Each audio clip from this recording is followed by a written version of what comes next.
Bless Radio. It's Tuesday evening, just after 6 p.m. And this is the spiritual discussion program. I'm hearing a bit of background. Okay, good. This is Saad in Southeast London in Bromley. And with me, I hope I have Gregory. Gregory, are you there? I think. Hello. Hi, greetings, Gregory. How are you? Where are you? How's the weather? Well, it's been very hot today in Brussels. Beautiful. Very good. So, yes, same here in London. Very hot. I will say 27 degrees on what my car was saying to me.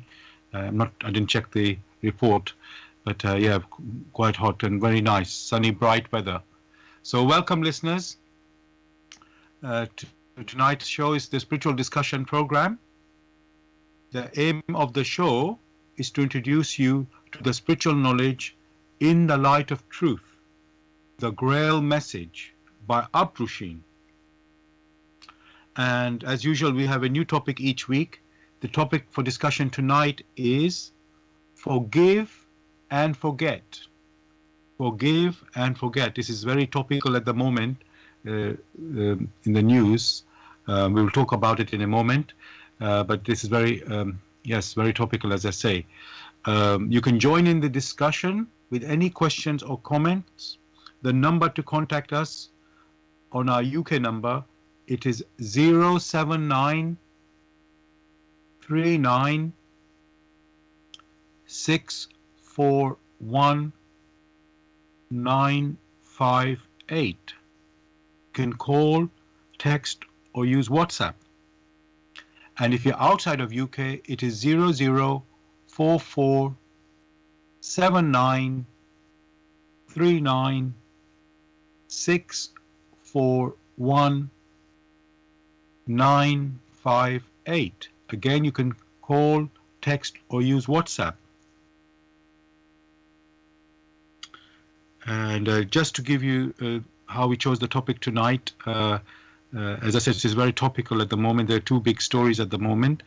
People might have heard it here in UK.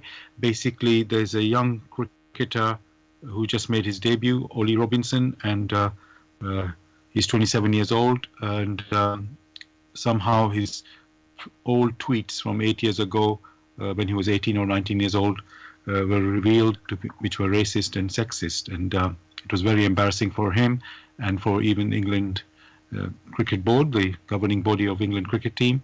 So they very embarrassing, and he apologized. So that's very topical, and some people want to, you could say punish, and others want to forgive.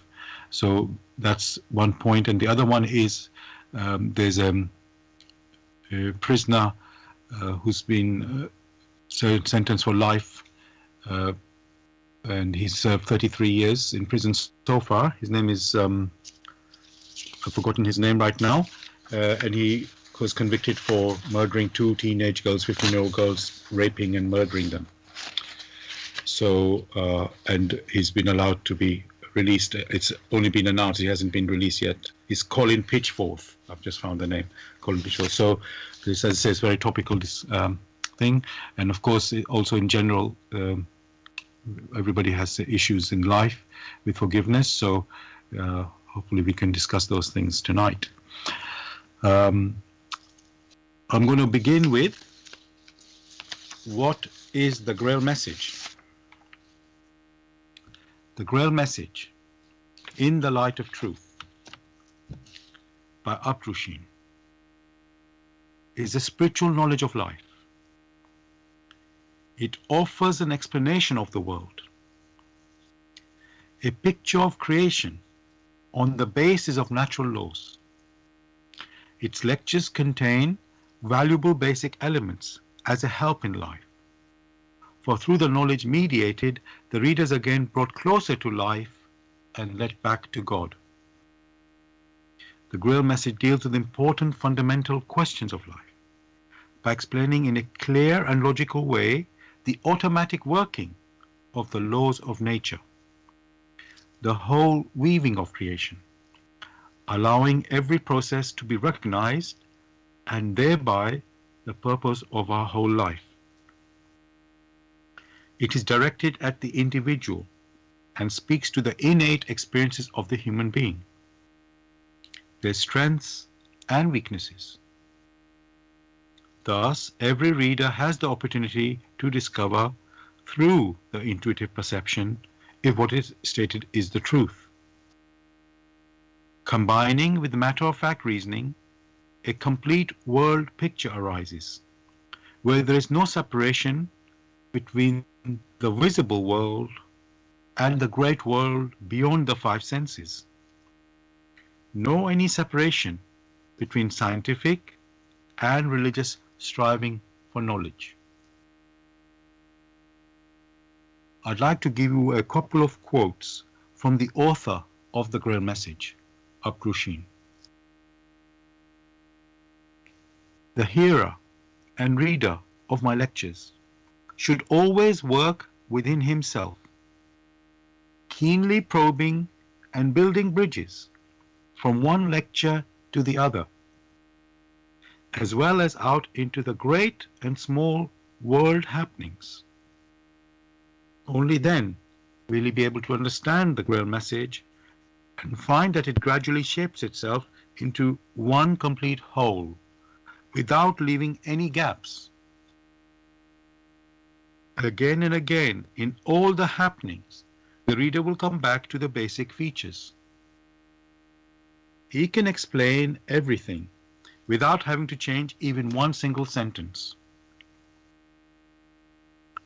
The word of the Grail Message lives, so that it permits only those people who really carry the honest desire in their souls to find abundantly. All else is automatically rejected by it.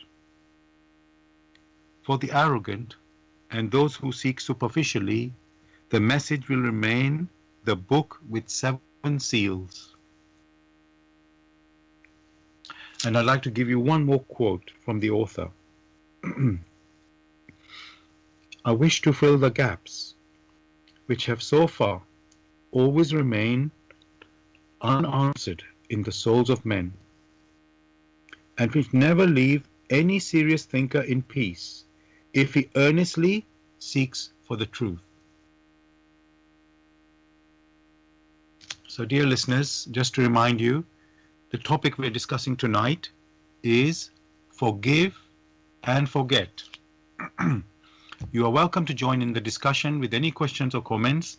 The number to contact us on our UK number, excuse me, it is 07939 641 958. You can call, text, or use WhatsApp. And if you're outside of UK, it is 0044 7939 641 958. Again, you can call, text, or use WhatsApp. Gregory, as I've mentioned to our listeners, the topic tonight we're discussing is forgive and forget. And I just wanted to, as usual, look in the dictionary with the meaning of the title. So forgive, it says in the dictionary, it says forgive, to stop feeling angry or resentful towards, in brackets, someone for an offense, flaw, or mistake. I'll repeat that. Stop feeling angry or resentful, bracket, someone for an offense, flaw, or mistake. And there's a further meaning given as well. It says cancel, in brackets, a debt. So Gregory, with that definition that I've read out, is that a good definition of the meaning of forgiveness, or forgive, sorry? May I stress that meanings of words can only make sense when examined from a framework or from a reference framework. And that reference framework are the laws through which all that exists came into existence. So from that reference framework, it is possible to have a more intuitive sensing or a more intuitive meaning. For nowadays, there are so many variations, which variations tend to cover up the actual or the intuitive meaning of these expressions. So like you read out, forgive sometimes means to counsel. At the same time can mean to feel resentful. And it can be extended. So most of these, when considered superficially, are only very narrow approximation of the actual meaning of forgiveness. Thank you for that answer. It's just, we're starting on a topic, and it's like we need to have a context in what we are discussing. So everybody you're right, there could be a wide range of meaning of the word forgive. For each person might have a different idea about it. And so if you're going to talk about something, we need to have like an overall picture that we are talking on basically the same language and the same field, rather than everybody having a different idea of this word. So this is why I do that. So just to set that, you could say, the background or the field of discussion. So may I ask you, Gregory, would you like to add or subtract, or just give, let's say, the intuitive, you use the word intuitive actually there. So it has to be an intuitive way of understanding forgiveness, or knowing what is forgiveness. Forgive. I'm using forgiveness. Forgive. So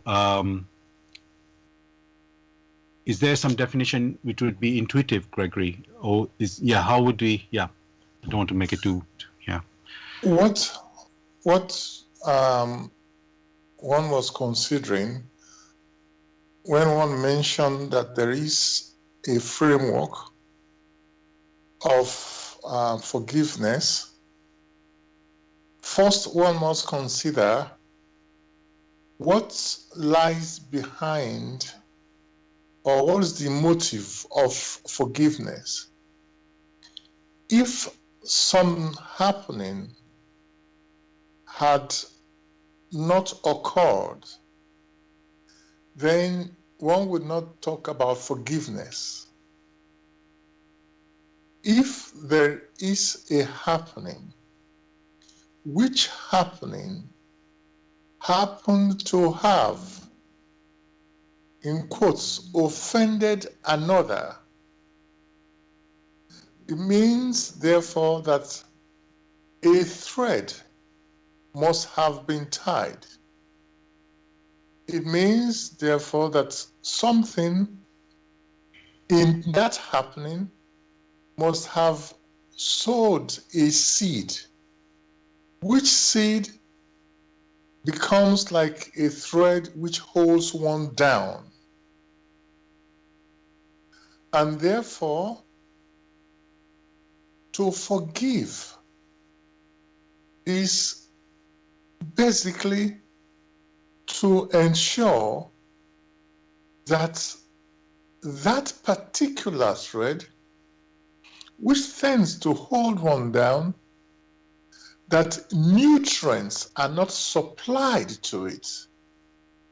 Or one could supply counter nutrients to ensure that much evil or much injury are minimized.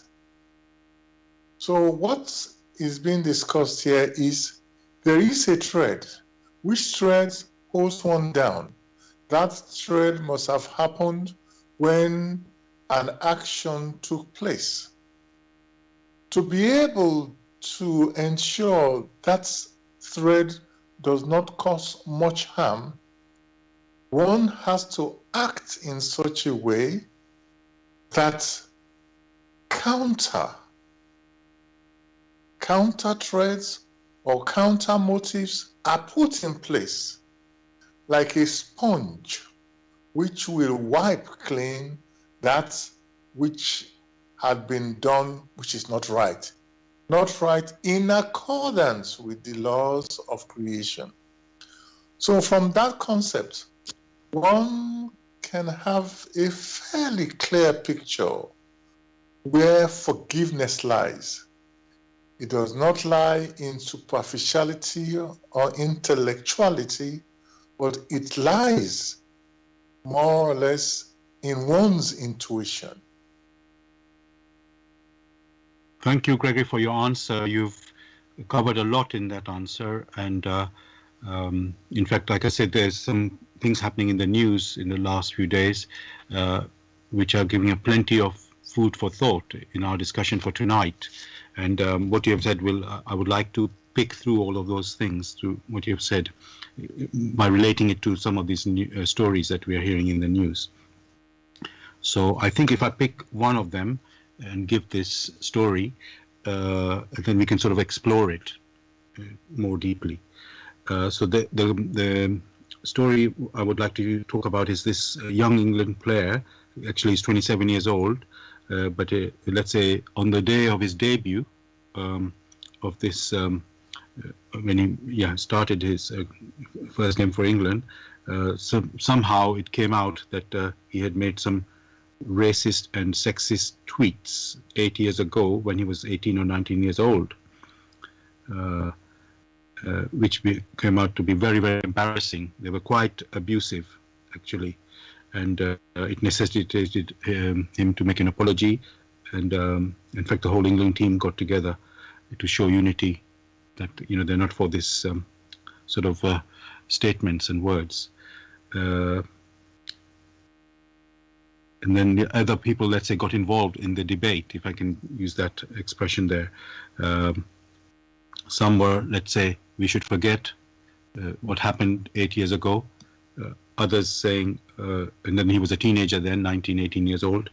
And, and now he's apologized, we should accept that. Others were saying, no, it was serious what he did, and something has to happen. And so that's 2 points of views there. I just want to add something else, Gregory, to the story, because I've been listening on radio, other stations, about this news.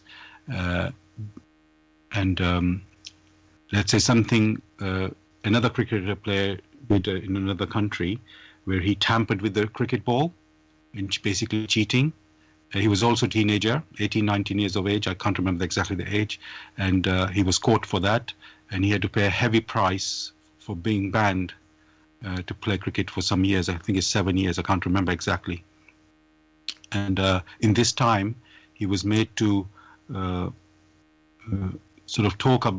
Obviously, he said sorry, but he went to, let's say, other young cricket schools, and he visited schools and places like this to tell other children to that how bad the serious consequences of doing that type of thing, so that they also stop it. So what I'm pointing to, Gregory, is because these people are in the limelight, many people are, they have to looking at them, and people can follow what they do if they think this is an opportunity for them. So. So it's many, many angles, Gregory, as you have already pointed out. There's the intention, what somebody is saying, what he's saying, why he's saying that. There's the, the harm that is done. You're here hitting a group of people, not just you think you're just doing something by yourself. The impact is quite massive, when things are in public. So let me slowly pick it into little questions here, Gregory. when somebody who's young, Gregory, does something, let's say, quite terrible, can the forgiveness, this forgiveness, has to be from other people, or can he find a way of forgiving? Yeah, this sounds crazy. Does he have to have forgiveness from all the other people around him, or is it a way that he can find a way to do something to forgive him, get himself forgiven? When you painted a picture that someone does something quite terrible, then the question must be, terrible in accordance to earthly laws or terrible in accordance to natural laws? This must be examined. For many a thing, when looked at superficially, turns out to be terrible, but when looked very deeply, it's not as bad as you yourself has classified it. So in the cases you mentioned, you said they were teenagers. In the first instance, what do many know about teenagers? Do they know the sort of thoughts that assail them every second? As at the time in their reflections, they want to find a standpoint, or they want to hold on to something. And because they are not sure, they are liable to drift here or to drift there. Of all the people who are casting these stones, is there anyone who has not gone through such uncertainty and temptations? Why can't they all look within themselves before they cry out, crucify? Thank you for that, Gregory. You mentioned about somebody doing something terrible, but that terrible has to be terrible in terms of the laws of nature or the laws of creation, and not I don't know if I heard you exactly correctly, and not no, I didn't say that. I said, is it in terms of the laws of nature or human laws which have been put around? It was a question, like a counter question. So what one is stressing here is that there must be clarity from you have that societies have laws. These laws themselves, when looked into very carefully, are not in accordance with natural laws. And therefore, it will be a pleasure or it will be right to violate these laws. Albeit being that when seen from a natural point of view, these are unjust laws. There have been many made by communities, made by states. So I understand what you said there, that the laws made by man or human beings may not accord with the laws of nature in some cases. And so, if I'm clear, Gregory, what you're saying is when some people consider something to be an offense, let's say something they might consider something terrible, that offense or something that they consider terrible, it's got to be not with their opinion or what, let's say, necessary earthly law is, but it has to be an offense against you could say, the laws of nature. What one is stressing here is that human laws or bylaws or whatever they call it are very different from the natural laws. With human laws which have been put in place, we want to examine them, you find they are never consistent. Most of the time they are biased. Most of the time they are one-sided. They do not consider the full picture. Whereas the laws of nature don't act that way. And That is why there must be clarity when something is said to be bad. Is it bad because of the laws, the superficial laws that have been made by communities, or by the laws of nature? The laws of the community, when looked at, sometimes is to protect that community. Sometimes is to discriminate against other people. Of course, you know the states. Now, in many a situation, you find someone who is hungry out there, so very hungry, and you yourself have a deep inner sensing that you should be of assistance to that person. And the law is, if you assist that particular person, you yourself will be in trouble. In that case, what would you do? Thank you for that, Gregory. I'm just having a call. I'll just check if this person, a listener. Hello?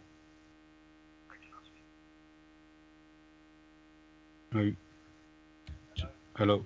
You got the, you got the wrong number. Sorry. Okay, fine. Thanks. Sorry, listener, that was not a call for us. It was even a wrong call. So, yes, thank you, Gregory, again for bringing our focus to the natural laws. I'm just trying to work out what the natural laws, how we can know the natural laws when, if there's some offense against the natural laws being made. The earthly laws or the community laws are, obviously, we are very well aware of them. So how, what are the natural laws? How can we know that, oh, this is an offense against a natural law?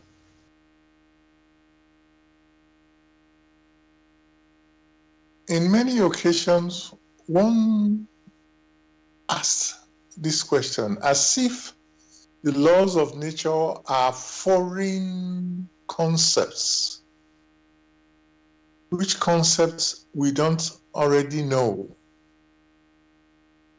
Whereas what is discussed is that what really touches you, like I mentioned before, that in any community, by community, it doesn't have to be someone who lives 10 meters away from you, or 10,000 meters away from you, or 100,000 meters. It was stressed that it is one for all and all for one. There's no rocket science that is needed to understand this. So when the question comes up, ask yourself, were you in that position of need? What would be your response? Would you see someone in need? In need doesn't mean money, doesn't mean, it may be in need of health, in need of simple support, in need of kind words, simple kindness, in need of gentleness, even if that person has come across as being rough and harsh. What will be your response? So the counter question will be, what would be one's response if one were in that particular scenario? Only from that point of view would many become awake to know that it is one for all and all for one, which basically means reciprocity. For each person must always consider that they are on a journey, and just as they themselves are striving to understand the challenges aright, so is the other person. From that point of view, most of this rigidity which has been put in place will vanish. Then many will become alive. Only then, and only then, would you have people who are awake, not sleeping in the sense that laws have to be quoted to them. Only then will they find that those of homogeneous sensing, they will gather together in order to improve their sensing, in order to improve themselves. And understanding that, very soon the expression in all naturalness will come out of the attraction, because in coming together, that is an attraction. The attraction of similar species, or to put it precisely, of homogeneous species, be it in their thinking, be it in their works, whatever they are involved in. And at the same time, many will also come to realize that for those who have been involved in this very silent way of reflection, that those who are very advanced in it will not be in the same precise category as those who have just started.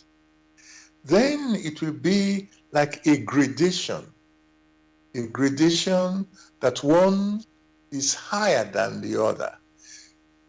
There is no fight about it.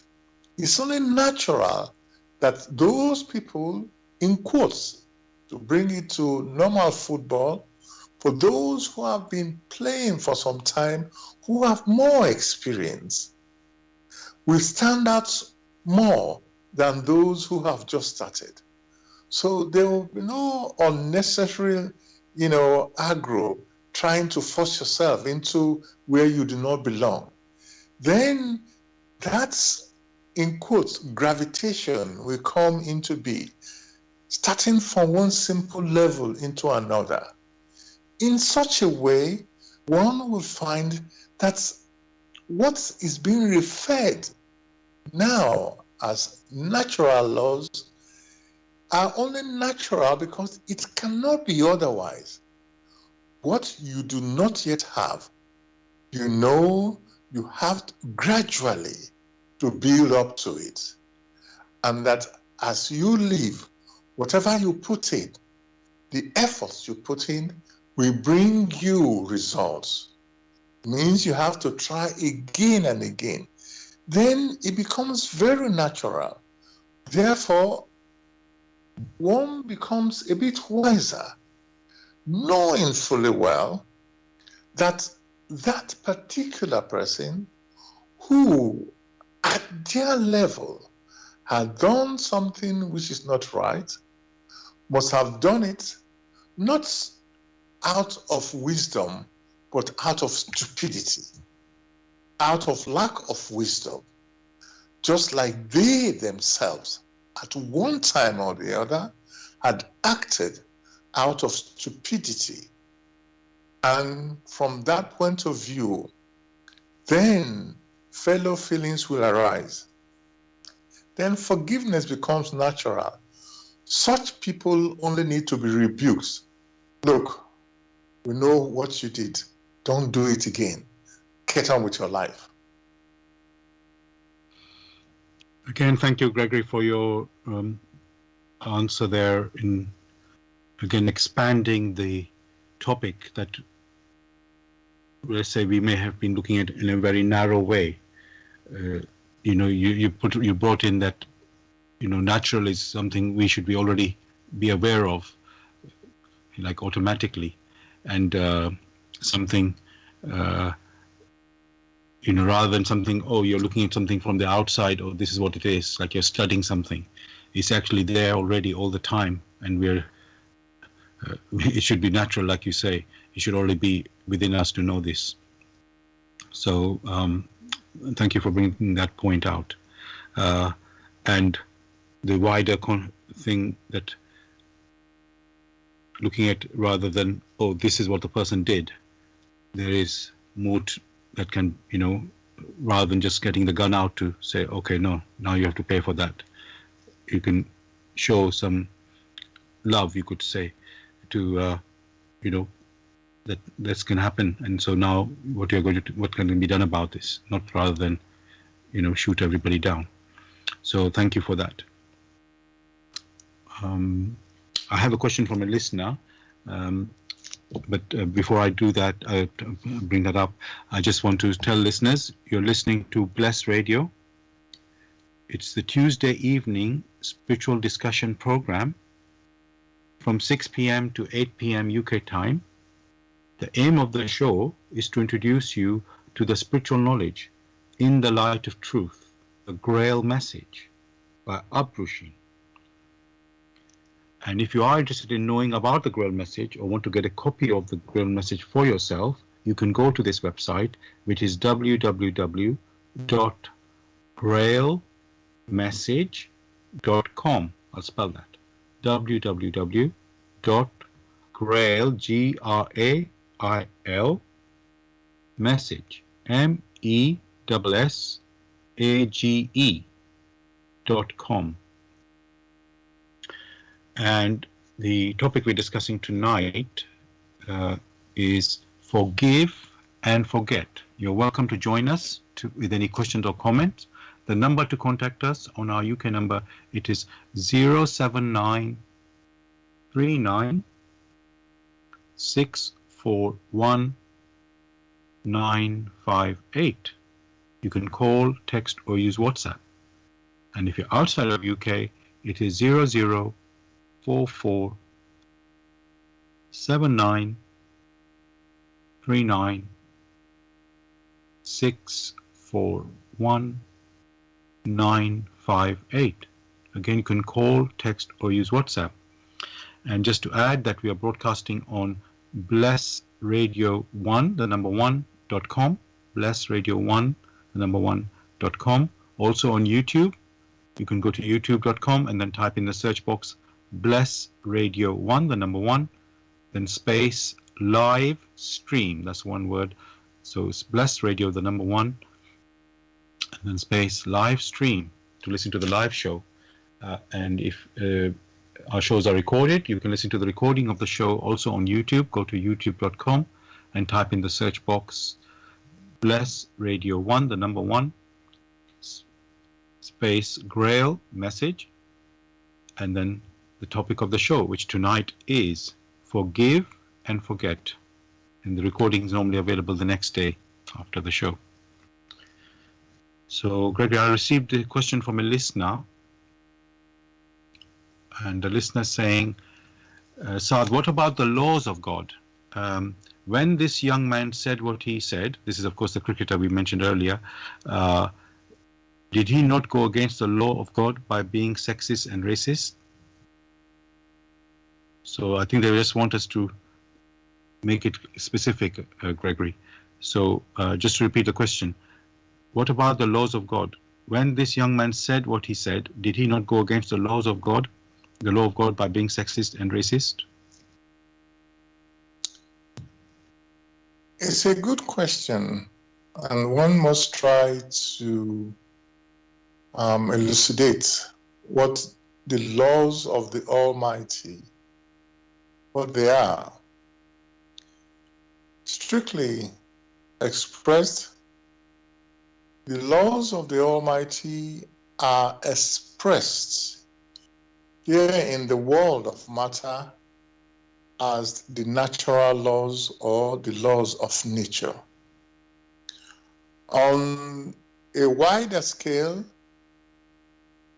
one can also express them as the laws of creation or the creative laws. In every activity, these activities or occurrences are inscribed as happenings within creation or within nature. These happenings, one may call them as seeds, what one has sown. And therefore, in accordance with the laws of nature or the laws of creation, the motive which sets these seeds to be created or set them into motion, that motive will definitely bring returns. This is where the reciprocity, the reciprocal actions come in.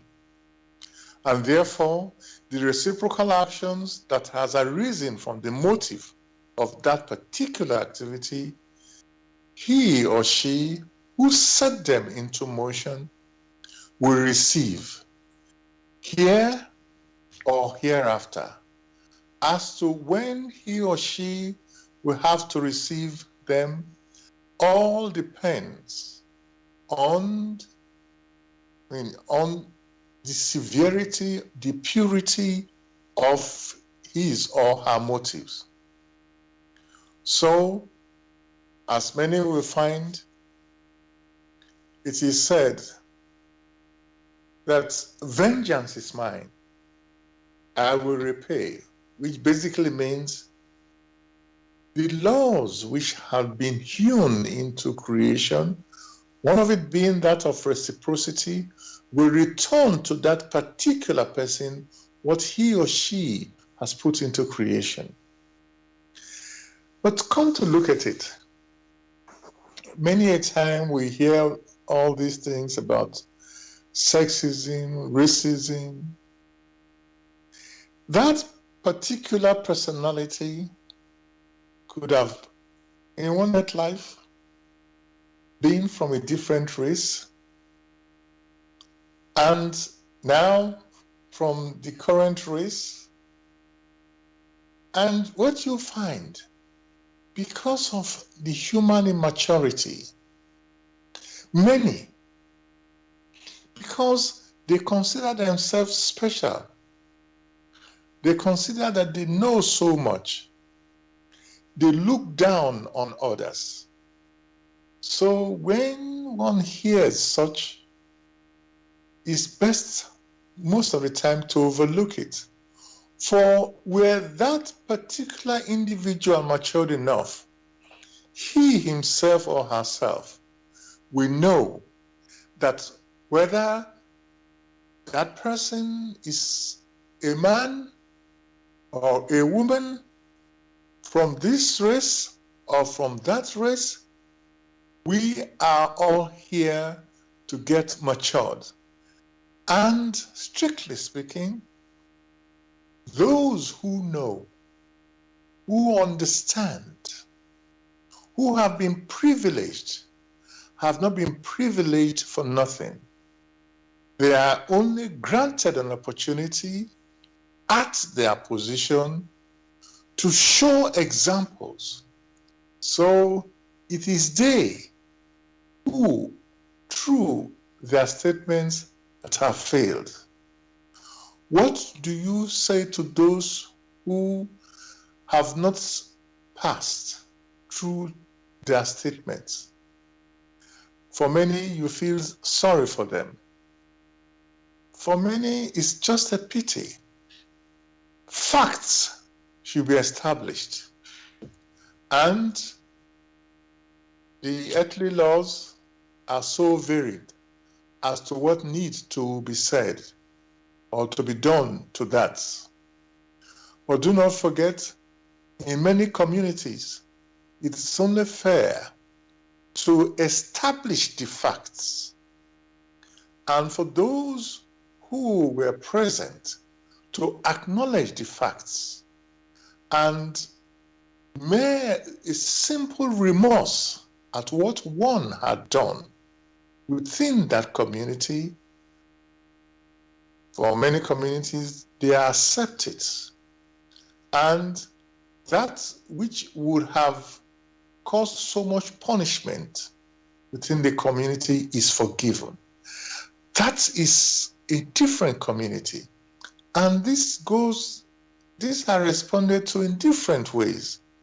So when one hears all this crucify of children, then you wonder, all those crying crucify, have they learned the necessary lessons? Have they never in their lives made an error, even if knowingly? Thank you for your answer, Gregory. What I was hearing there is, but I want to check that that's what you're saying, that if somebody does something in quotes, an offense against the laws of the Almighty or the laws of nature, you should leave it for the Almighty or nature to deal with it. Automatically, it will, rather than human, earthly laws to deal with it. Am I correct in that understanding? Not at all. Okay. What one is saying, when a personality has sown, depending on the motives behind the sowing, the laws of nature or the laws of creation will return to that person that which he or she deserves. One did not say leave it. So the person other people should leave it. What I'm saying here is that these activities are recorded in nature, recorded in creation, and creation will respond in due course. That is different from, or maybe included into, the activities which offend against a personality. These are different things. That which one mentioned, many a time, no one is fully aware that the returns will come, whereas it is the outward superficiality that many others see, and that is what they base their judgment. You might, if one takes a very simple example of someone walking on the streets and another person comes so suddenly and pushes that person aside. In pushing that person aside, seen from bystanders, that person who did the pushing has committed an offense.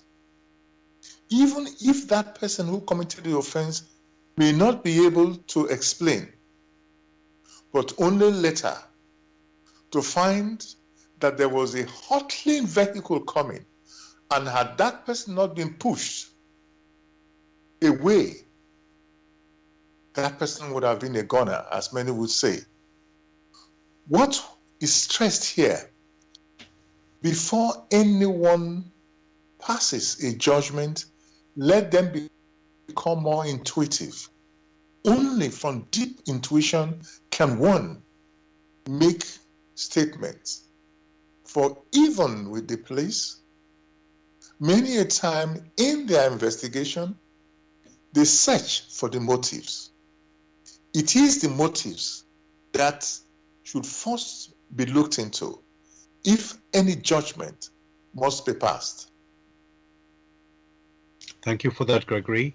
The listener who asked the question earlier has now replied to your answer, and they're saying, is Gregory talking about karma? When the question was about the laws of God, how they act, in this case of the young cricketer who made the racist and sexist remarks, and you said the laws of nature would we need to be aware of those, how they change, how they work. So is that also, Gregory, and you said the law of reciprocity, I can't even say it now, law of reciprocity. Is that, would you say, also karma? It is best if one categorizes it as reciprocity, returns. In many different areas, some call it karma, and it stops there.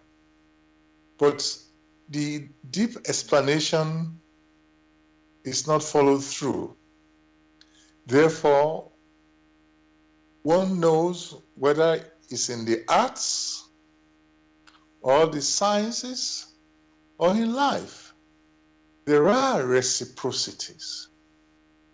The simplest of it is with man, in the exchange, in the breathing in and in the breathing out, even in eating and making use of what has been eaten or what one has drunk to strengthen oneself, and in waste elimination, in which that cycle is followed.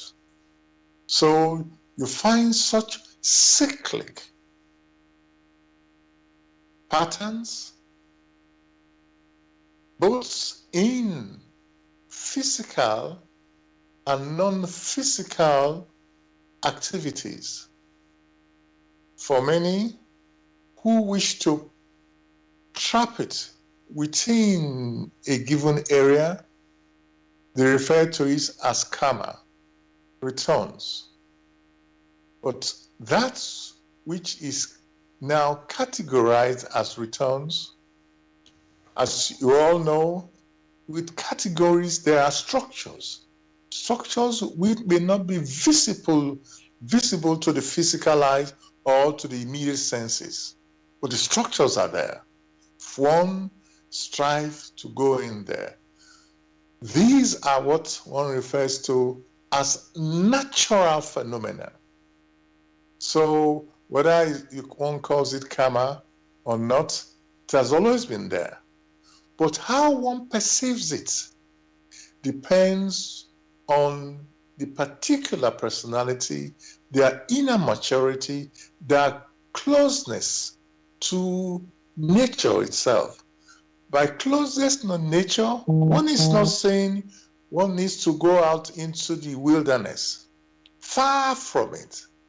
By closeness to nature, it means through the continuous striving and the observation of these laws of nature, one of it, which is that of reciprocal activity.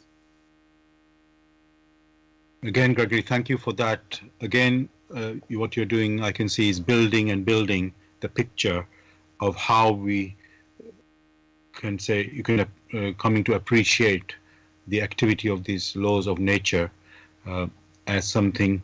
Of course, the laws of nature are natural. In the laws of God or laws of creation, it's all natural. But how we perceive them, maybe we're looking from a distance rather than seeing, oh, this is actually happening right in front of us. But we have been blind to notice that it's actually happening. We have been talking at something, like I say, studying it from a distance and seeing, oh yes, that's the principle. But actually, it's real life. It's happening all the time.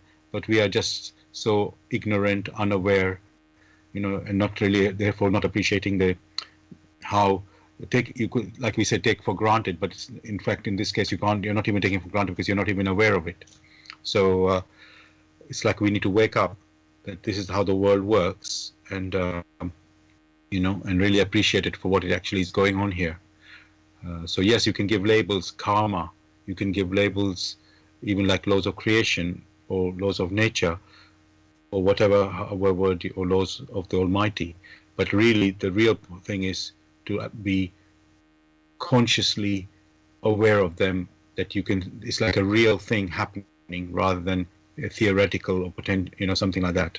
So that way we will really appreciate it rather than, as I say, standing at a distance. So thank you for bringing that out. Now, Gregory, this topic is so big. There's so many things I really want to talk about, and we now just have just over an hour to go to the end of the show. What I want to ask, move on to a sort of another, let's say, historical, you could say, injustice and how people react or respond to it. So, for example, Gregory, in South Africa, there was this apartheid system, and many victims, let's say, black people were victims of it from the white majority, white ruling time. White people in that country were ruling, and a lot of suffering, let's say, happened from this.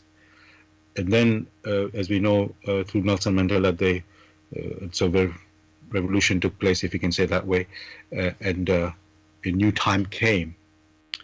And then the people wanted justice, not vengeance, but justice for this. And they came up with the Truth and Reconciliation Commission, where people could come forward and tell the truth to the people who perpetrated basically everybody could come forward who were victim, and the perpetrators could come forward and give their truth, you could say.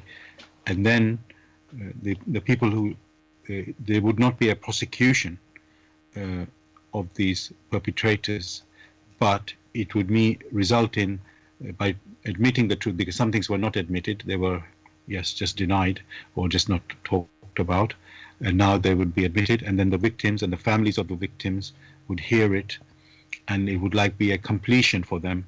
I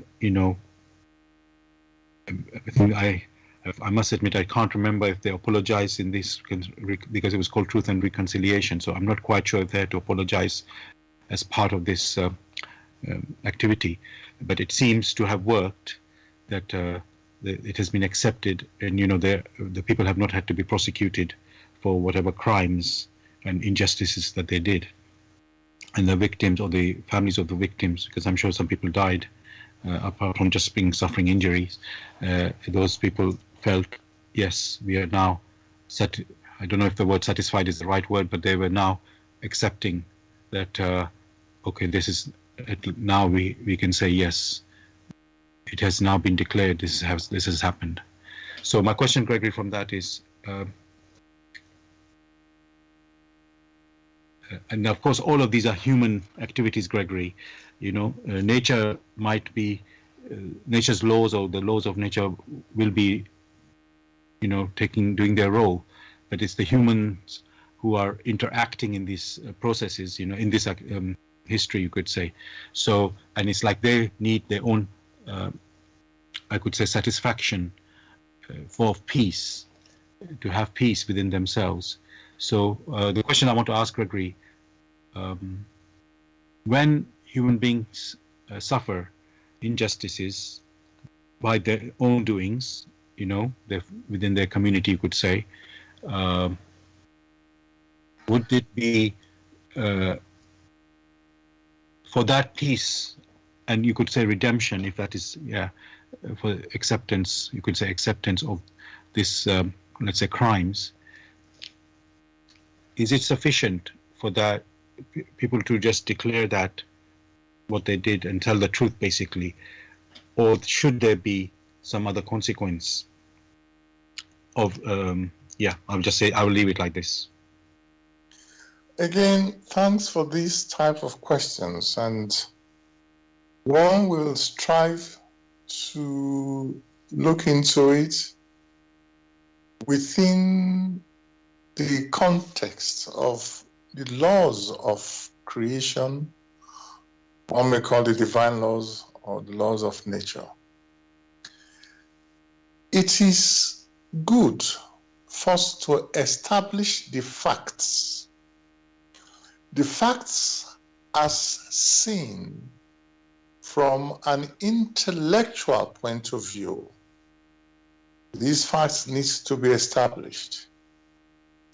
The one which is not very obvious, very clear, are the facts which need to be established considering the motives behind these earthly manifestations which have now been accepted as facts. When the motives are looked into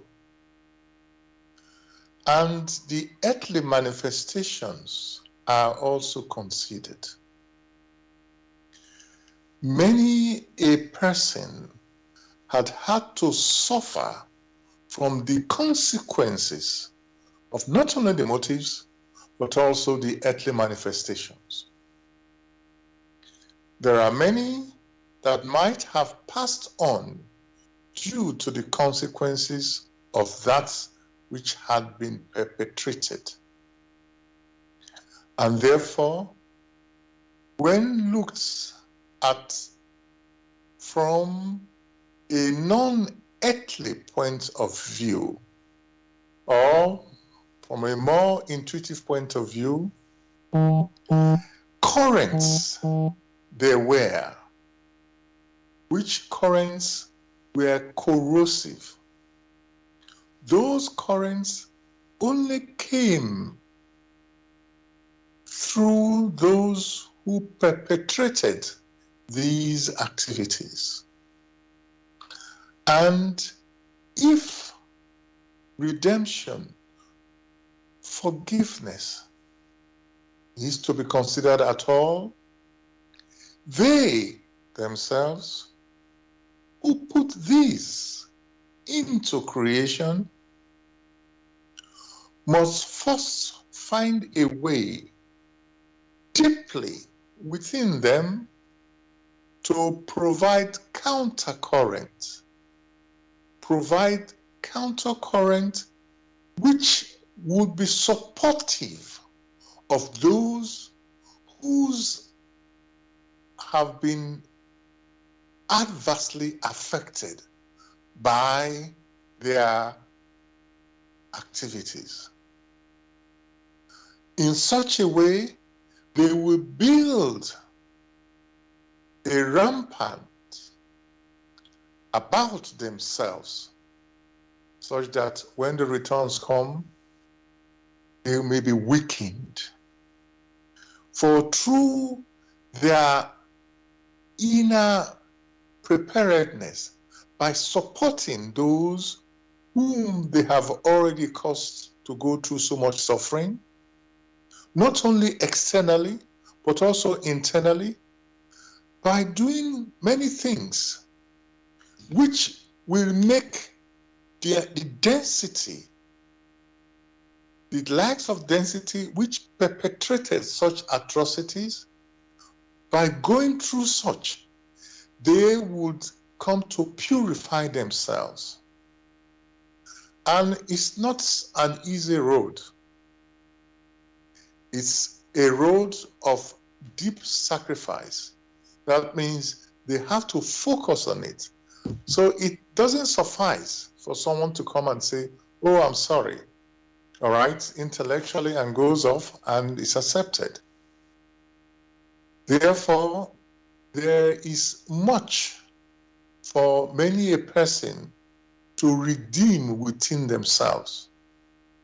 On the other hand, if they have that deep intuitive sensing of redemption, of trying to atone for that which they have done wrong, in accordance with the laws of creation, then physically, many will go out first to not only empathize, but sympathize with those who are remaining and who felt the pain.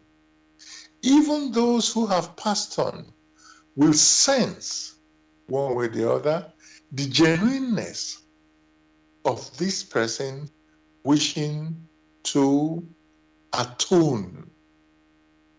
For when you look at it very carefully, why do people act in such ways? The best answer could be they don't know better. So they think others, if they knew that there will be returns, maybe they wouldn't have done it. And most of the time it's because they listen to superficiality. forgetting that each human personality has come here to learn. And the best way forward is one for all and all for one. In the particular case of South Africa, which you mentioned, it was a beautiful example. But such examples are not complete because they only looked at these things to a large extent superficially. It is assumed that many who have suffered in the hands of others should learn the necessary lessons in such a way, knowing fully well it is wrong and will lead to bitterness. Learning the lessons to know that which they have suffered personally, now understanding the wickedness of it, they themselves must never, ever, on any ground, inflict that on fellow human spirits. If that is the necessary lessons, then there is balance, and that will be pleasing. But ask yourself, was that the case? If that were the case, why was it then that those who had suffered from the hands of the so-called whites now inflicted such punishment on those whom they call brothers? Therefore, man has to wake up and not look at white, black, green, blue, whatever they care to call themselves, as foreigners, but as fellow human spirits who are here for a short while in order to mature. Thank you, Gregory. Again, pointing out, let's say, the limitations of human justice systems and processes, which doesn't look at, well, I was going to hesitate to say all aspects of the situation, because it almost seems impossible to look at all aspects of a situation. But even though, as you commented, Gregory, that it is a good attempt to resolve, these you say, I make it sound like a technical thing, outstanding matters, but it's really, injustices which people have suffered, and they want some resolution.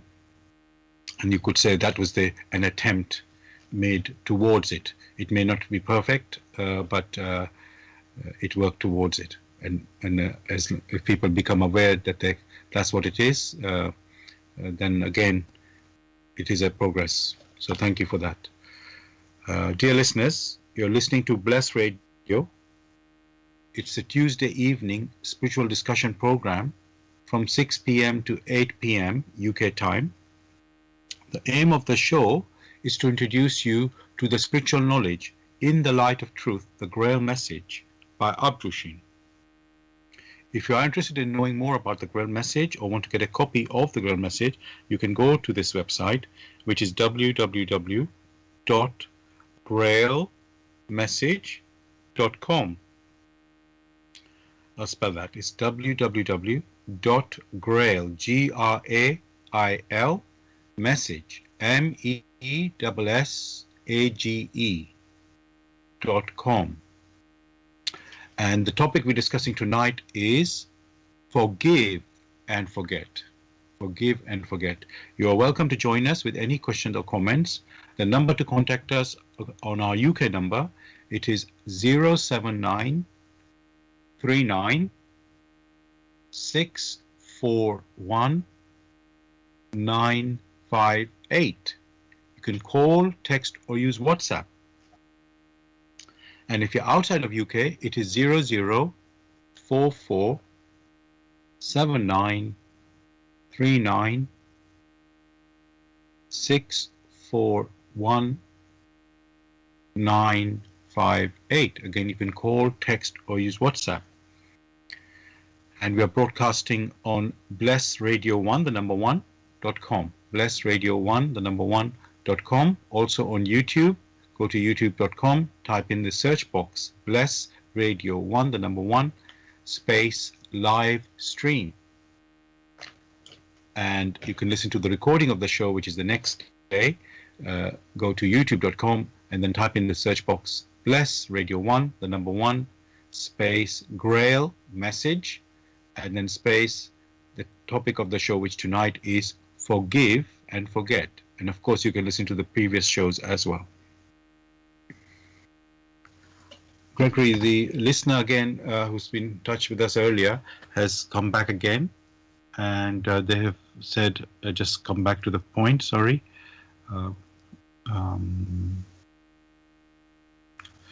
They're saying this is from their own personal point of view. Forgiveness and forgetting do not go hand in hand. I have forgiven many people for the wrongs that I feel has been done to me, but I never will forget. Because if I forget what they have done, it is very likely they will do it again. So I'm going to just say it again, Gregory. It's not really a question. It's more of a personal, I say, a personal point of view. They're saying that forgiveness and forgetting do not go hand in hand. I have forgiven many people for the wrongs that I feel have been done to me, but I will never forget. Because if I forget what they have done, it is very likely they will do it again. Gregory, would you like to respond to that? It is a good realization, a good statement they've made, that they have forgiven, if indeed they have really forgiven. It is good to have or to have learned the necessary lessons intuitively.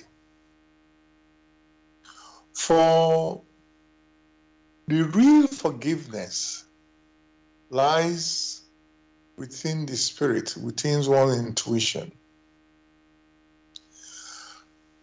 However, when it comes to forgetting, because of the ponderous nature of human activities, many a time, such events should stand as markers such that they themselves will not go to sleep. There are some activities which had to come to strike that particular person, to awaken the person. Such activities may come through friends or non-friends or from different areas. Some are through accidents. If one had forgotten, then the tendency is that one will fall into that particular mistake again. However, the key thing here is that when such happens, it may not be the fault of another person, because from the question is referring to another person. Suppose it is yourself. Due to your carelessness, did you forgive yourself? Did you forget? Because you may do it again? What is stressed here is that facts must be established. Leave the offending personality aside. Just as you love yourself, it is expected you also will love your neighbors. But leaving the offending personality aside, learn the necessary lessons intuitively. In that case, then one becomes more vigilant. And it's the vigilance that is supposed to be awakened. Vigilance of the spirit, vigilance of the intellect, the vigilance which keeps one awake spiritually, perpetually, instead of trying to hold on the event or the personality that triggered such an event.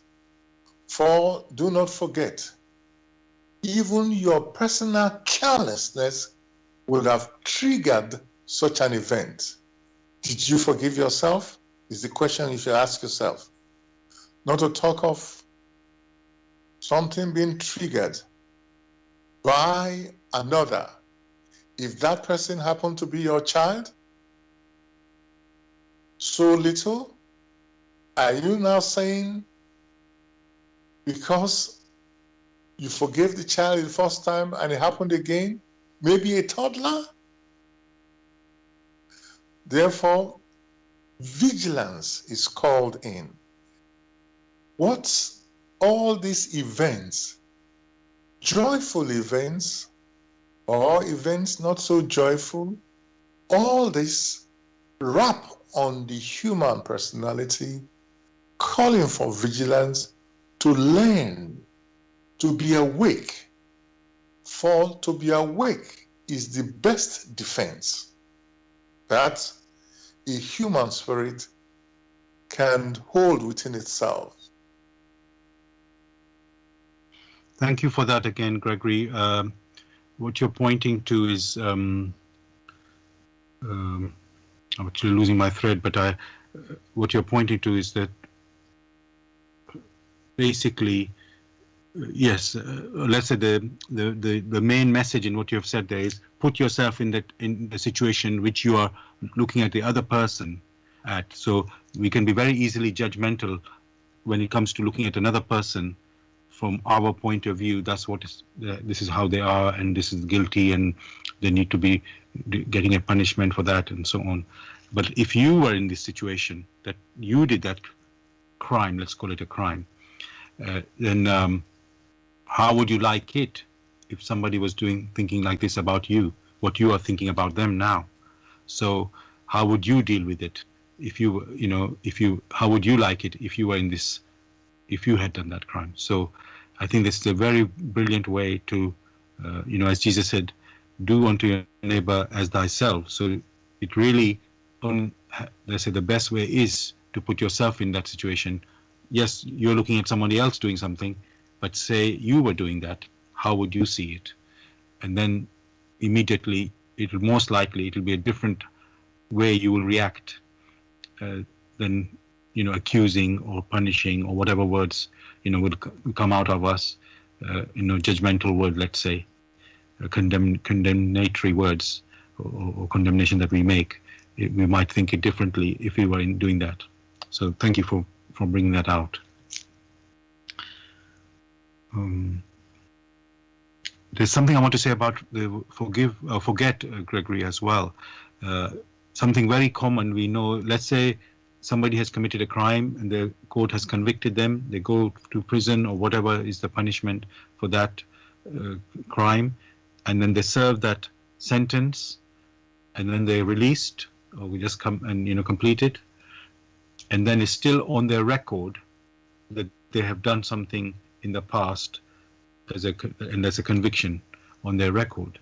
And let's say they go to apply for a job and they have to declare these convictions, and it can be a serious disadvantage in certain jobs to be allowed to work in that. Let's say, I don't really want to make a very specific example, but sometimes I just want to say, yes, without making one specific example, but saying something very terrible somebody did, and then without referring to it, and then that what they did was, let's say, to a particular group of people, and now they want to work once they finish the sentence and everything, they now would like to work with that group of people. So let's say in most cases, the employer would reject that. They say, no, this person is convicted of this crime with that group of people, and so they cannot work with that group of people again. And so they'll just automatically be rejected. What I'm trying to say, Gregory, when somebody does a crime and they serve a sentence, but it's not really forgotten, it's still on the record in the system, and then let's say when they come for something, it's like, oh no, it still affects their chances, and maybe they are just now restricted in what they cannot work in that field at all. They need to find something different. So my question is, Gregory,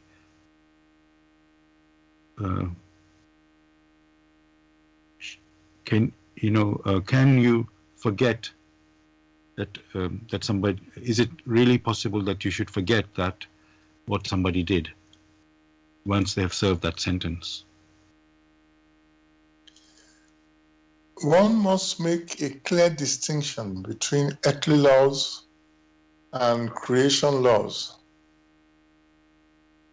With the earthly laws, you must hammer it within yourself. You do not have to do anything wrong before you are guilty. You can be found guilty for not doing any wrong. These are earthly laws, depending on the community. And once you have been found guilty for not committing any crime, you can even be sent to prison. And such can be on your record.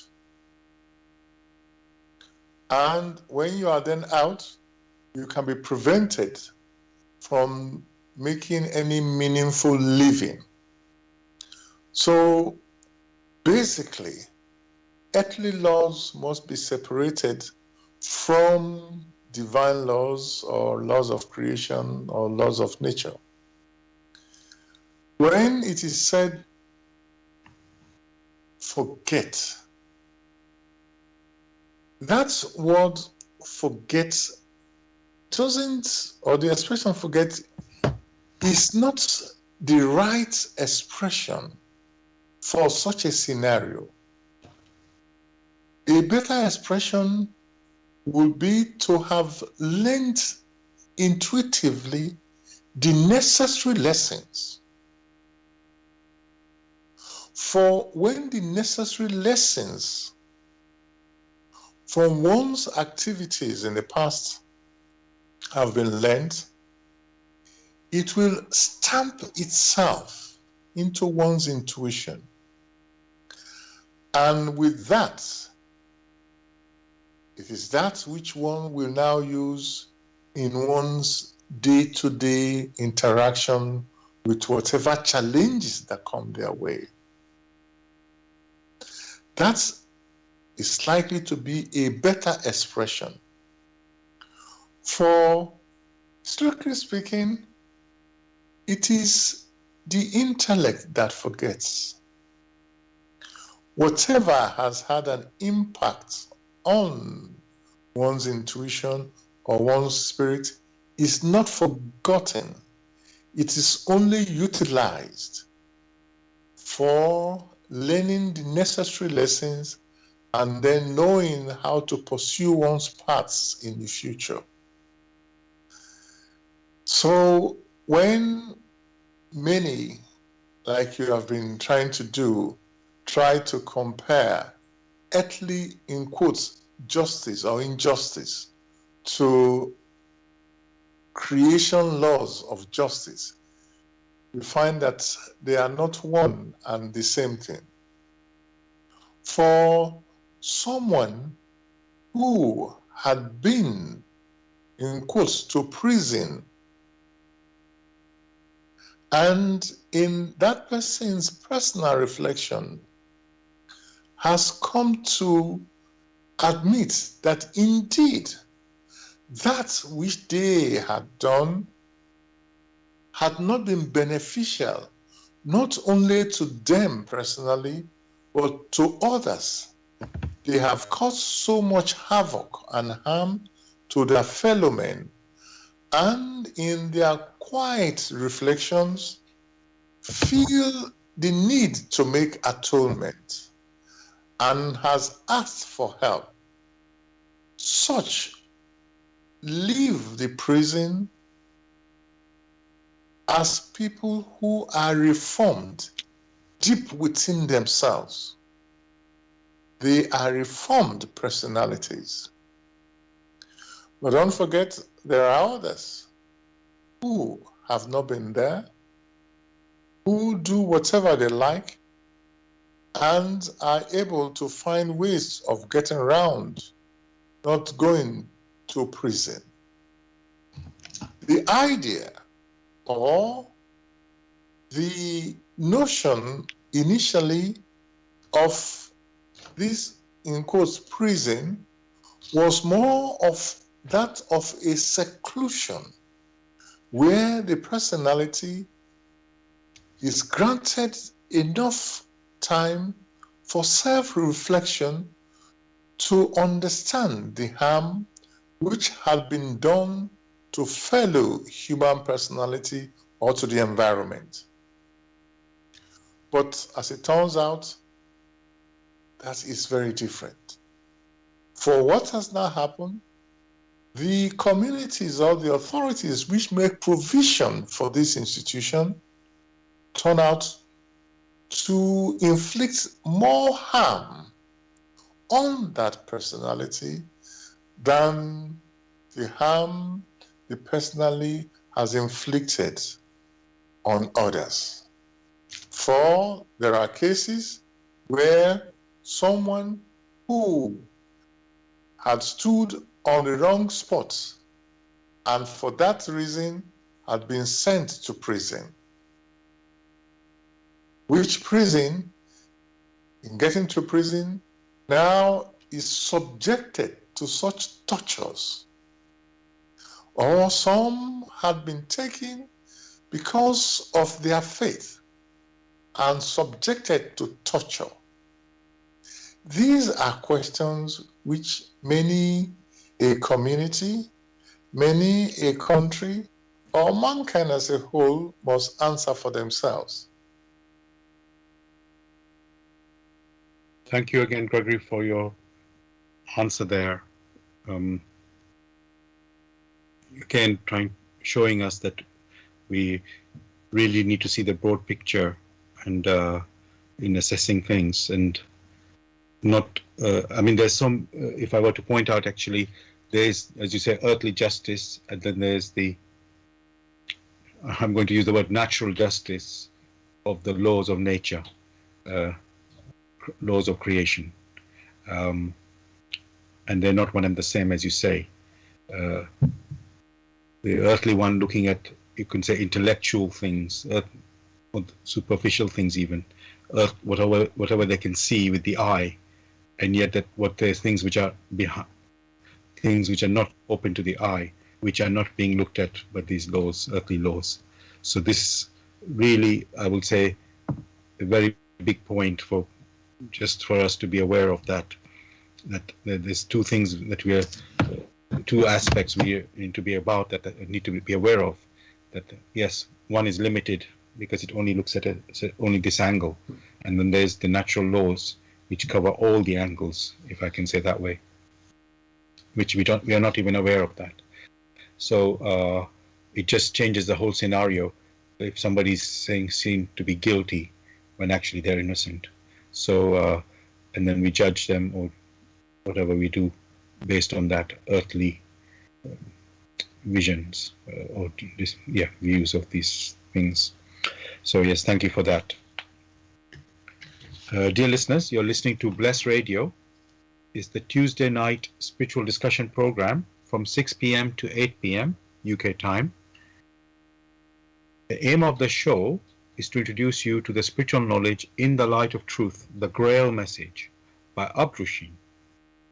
If you are interested in knowing more about the Grail Message or want to get a copy of the Grail Message, you can go to this website, which is www.grailmessage.com. I'll spell that, www.grail, that's Grail Message, MESSAGE.com. And the topic we are discussing tonight on the show is forgive and forget. Forgive and forget. You are welcome to join us with any question or comments. The number to contact us on our UK number, it is 07939 641 958. You can call, text, or use WhatsApp.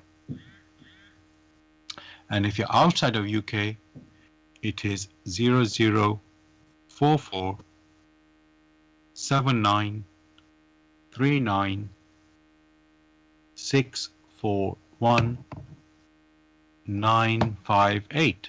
Again, you can call, text, or use WhatsApp.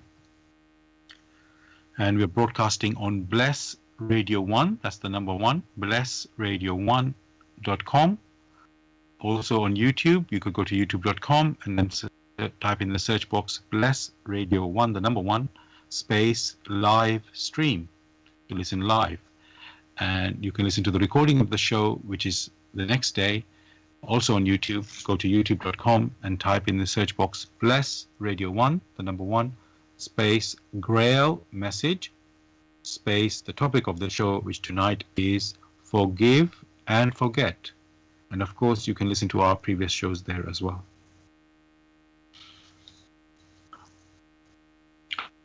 Gregory, I want to go into the other story that has been big in the news in the last few days. So there is it's making a bigger impact just because this person was this basically prisoner was caught using through DNA screening. So it's the first time that happened, and so this case is looking have been highlighted further because of that person being convicted through DNA. But the actual issue is this, Gregory, that this person is called Colin Pitchforth, and he was convicted of murdering 2 teenage girls, 15-year-old girls, for murdering and raping them. And he's now served 33 years in prison, and the parole board, he has want to be released. He was given a life sentence, but as you know, life does not always mean life. And he was told he can have, after 30 years, that he can be considered for parole. So he's served 33 years, and the parole board has said, yes, we are willing to release him. He's for them, he's a reformed person, and they're saying there are 35 conditions that he must follow, otherwise he can be back in prison. To make sure that he does not do anything, any other wrong things in regards to that conviction. So now what has happened is that some people feel that, especially the family, that he should not be released because what he did was to a child, and very, maybe this thing cannot be. Well, people say the prison is supposed to be a place of rehabilitation, and some people believe that this particular person is not capable of rehabilitation. So my question, Gregory, is: are there some crimes which are unforgivable?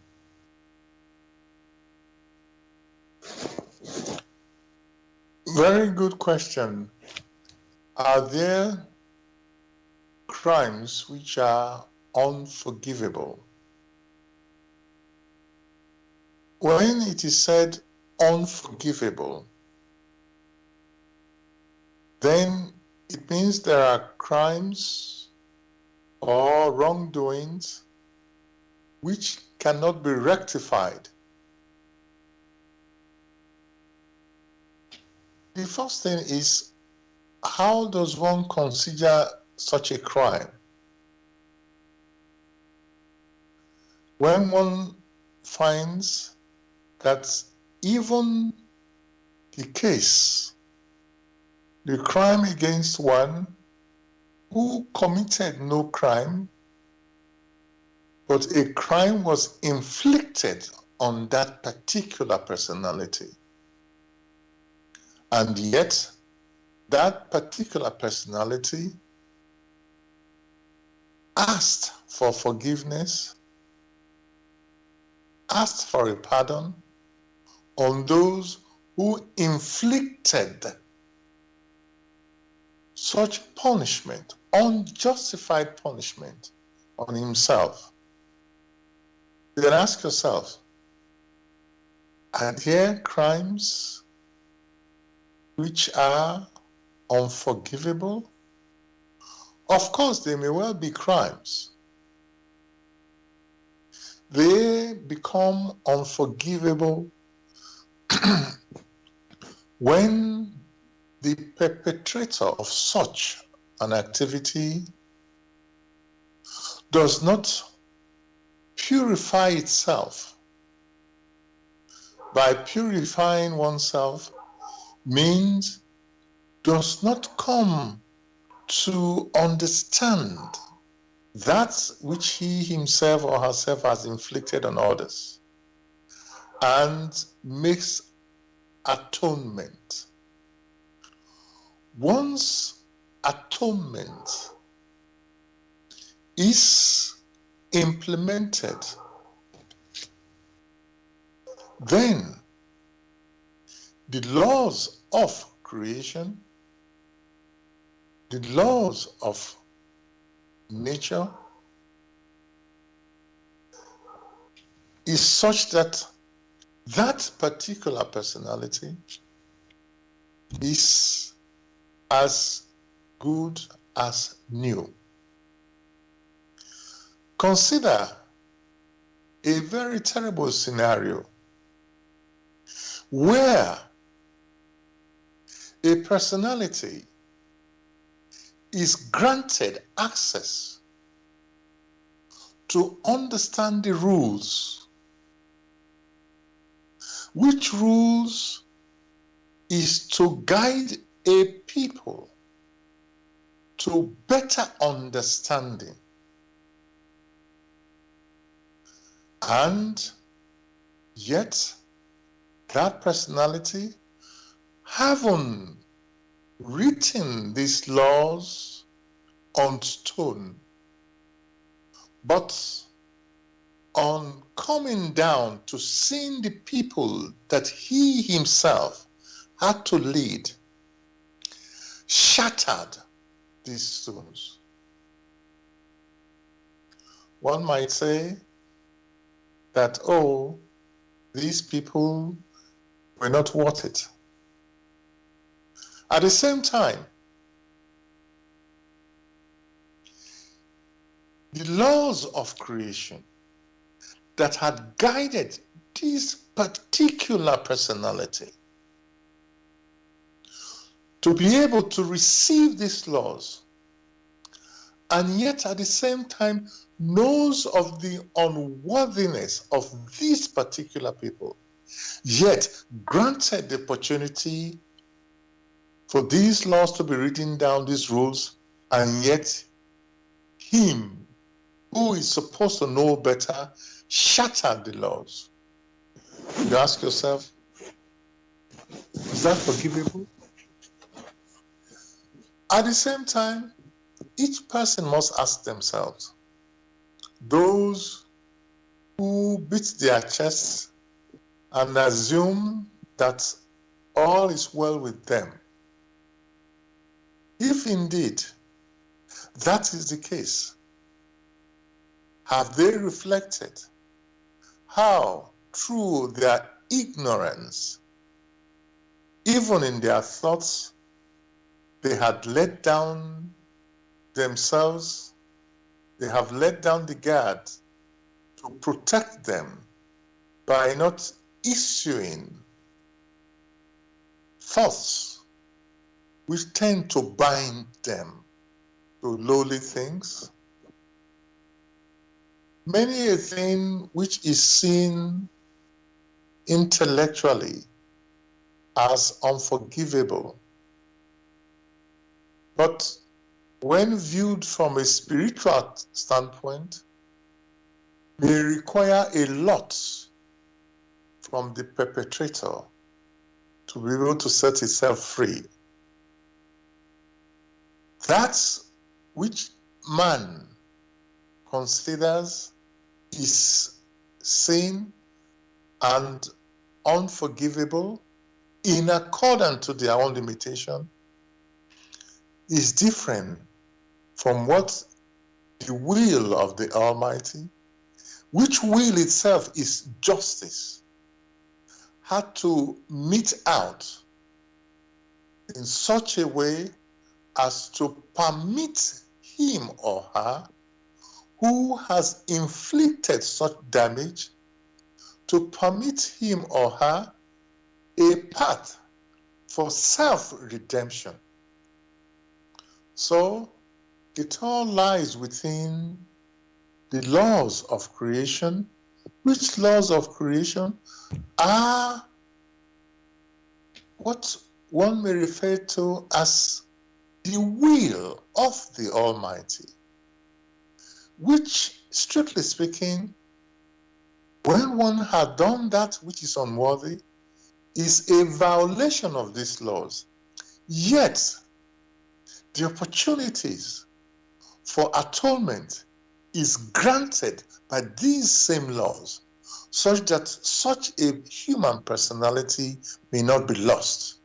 Only when the human personality refuses to acknowledge, to see that which they must see, to perceive that which they must perceive in order to make atonement, only then will they know that here in the world of matter, a time is set in which here in the world of matter, matter itself had to revert back to its original form, a form which together there will be this integration of the structure of matter.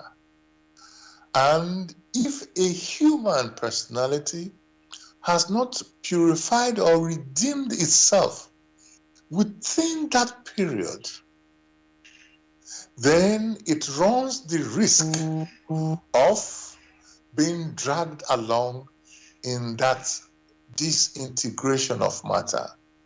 Then it will be said that its sins were unforgivable. Unforgivable not by the laws of creation that presented routes through which it could purify itself, but unforgivable by the insistence of the human personality not wanting to or make any attempt to purify itself to understand the way these laws work. So one must be very careful in these matters. What has been discussed, or what is being discussed, is only a tip of the iceberg. To understand, or a much finer and better, complete understanding on the justice of the Almighty, one invites many a listener to examine the work in the light of truth.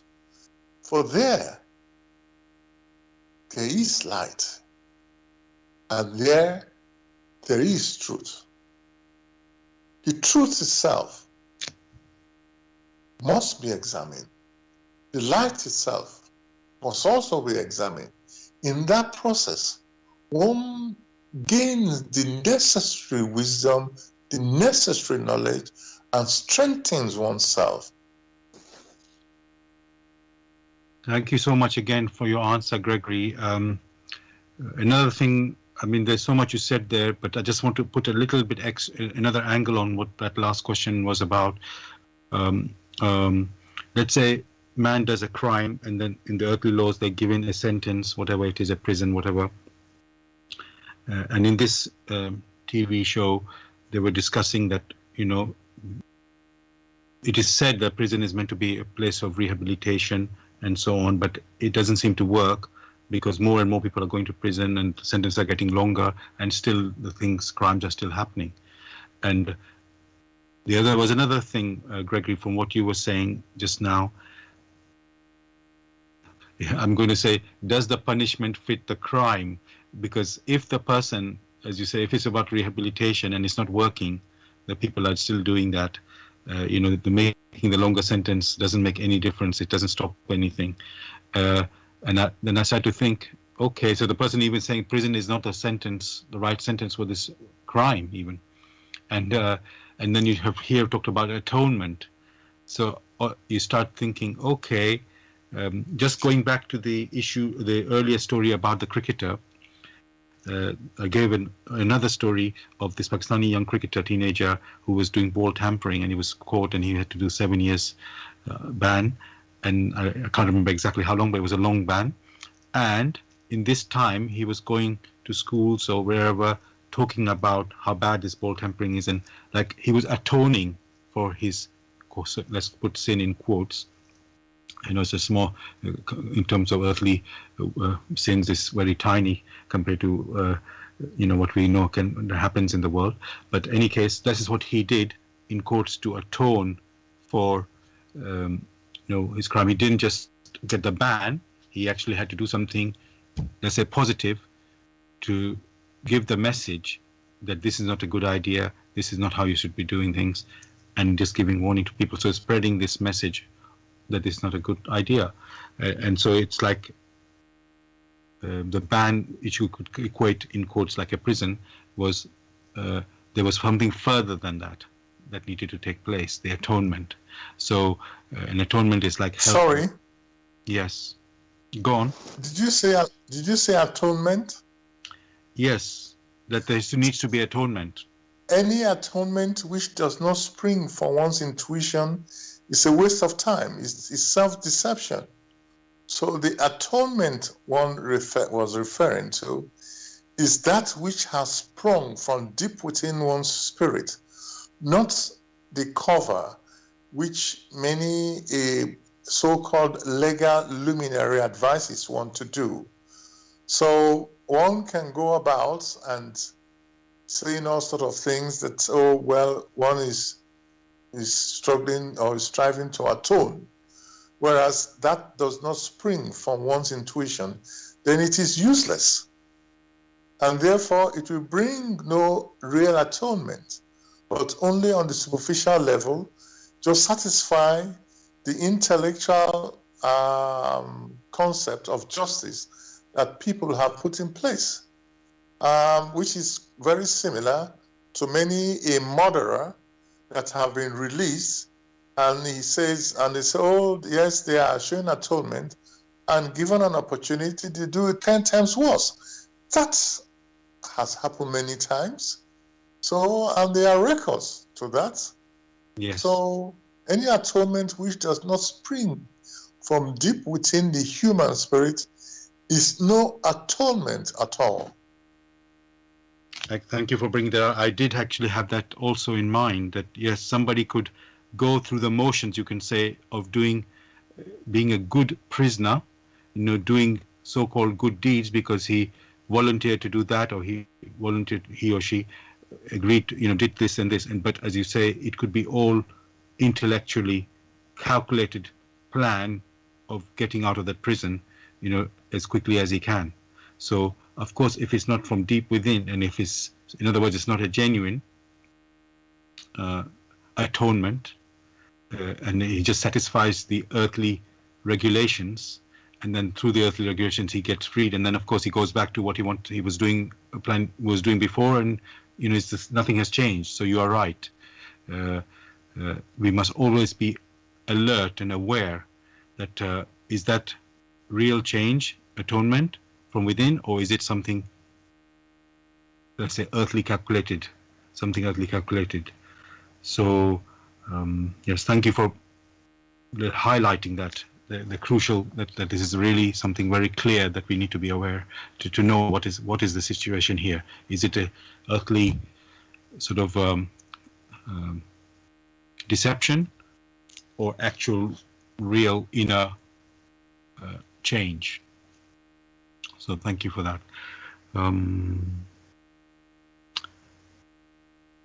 Gregory, I know we have only 10 minutes to go, and I've got another big question. and hopefully we can answer that. Slavery was there for centuries before, and of course it was banned in the end, and the people were freed. But it's had a very severe consequences on those people who was freed, in terms of there was no redress, Gregory, except the people who were the slave owners. They got some compensation for the law coming in that they can't own slave anymore. But the people who were slaves, they were not given any compensation for what happened to them. And what happened in the end, they were, let's say, started from scratch without any resources. And I'll just use America as an example, but that doesn't mean that it doesn't happen elsewhere. But basically, these people were set back, on a, let's say, on a very weak foundation.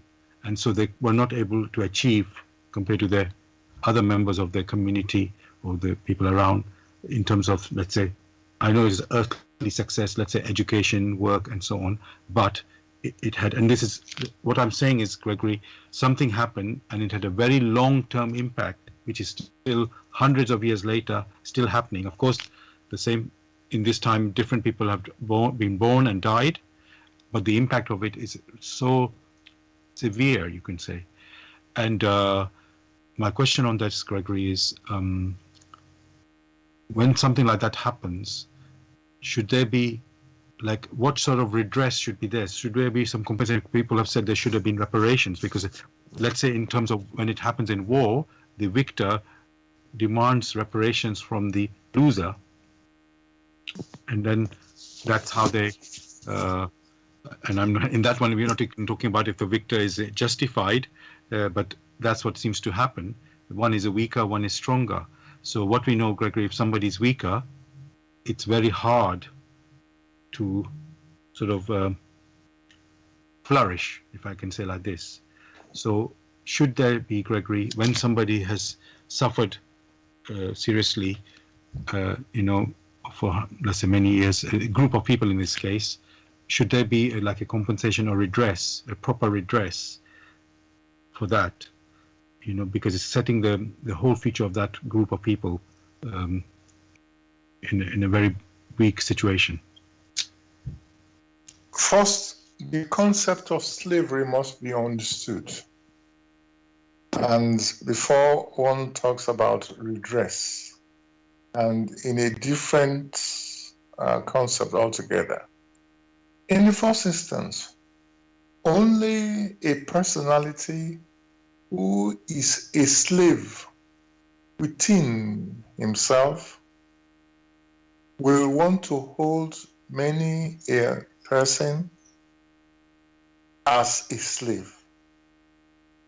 For some whose concept is so different, who abhor the idea of slavery or of suppression of the rights of others, that such a personality must deep within himself would not like his or her rights to be suppressed. Therefore, he himself or herself will not mete it out to others. And that is where slavery comes from. For one who now has come to the realization, if indeed they have come to the realization that through their activity, they have suppressed the rights, the freedom of others, deep within them, if it is genuine, they will strive to atone, whether it be through compensation or through activities, which activities are genuine. Then one will say that is the right atonement.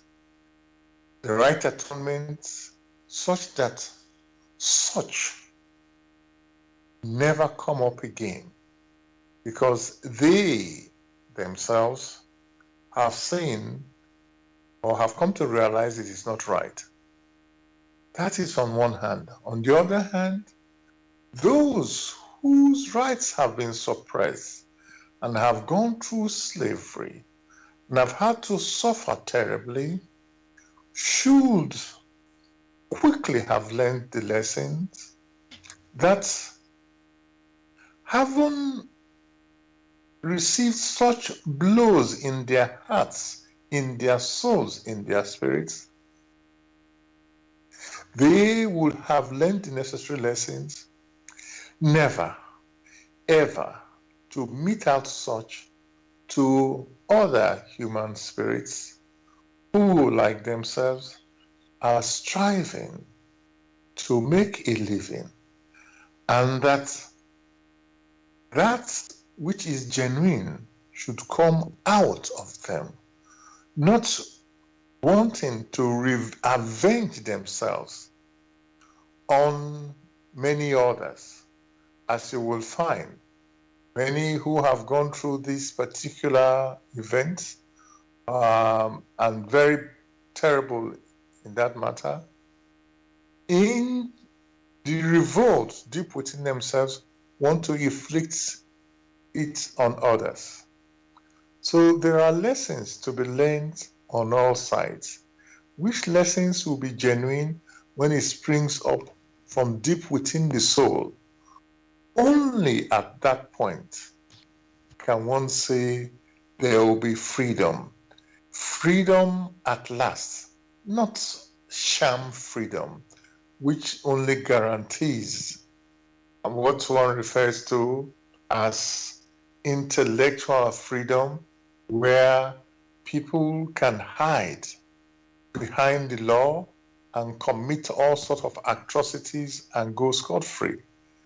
So, yes, the key thing here, slavery, whoever engages in such must himself or herself be a slave to his true self.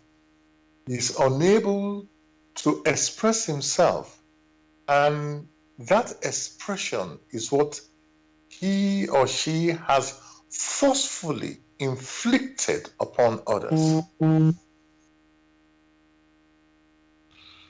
Thank you for that, Gregory. Somehow the internet, I don't know what was happening, but a couple of words that you spoke were not heard. But I think your crux of what you said we heard it. So I'm grateful for that. So thank you for your answer again.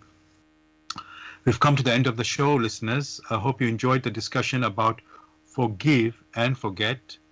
It really was a wide-ranging topic. Yes, I encourage you to pick up the Grail Message and examine it for yourself. And if you are interested in the Grail Message, you can go to this website, which is www.grailmessage.com. I'll spell that, www.grail, message, message.com. Gregory, I would ask you if you would like to say anything to the listeners to say goodbye. Wishing them a beautiful week. Thank you for that. So yes, listeners, have a great week. We'll be back next Tuesday as usual, 6 p.m. to 8 p.m. UK time with another topic.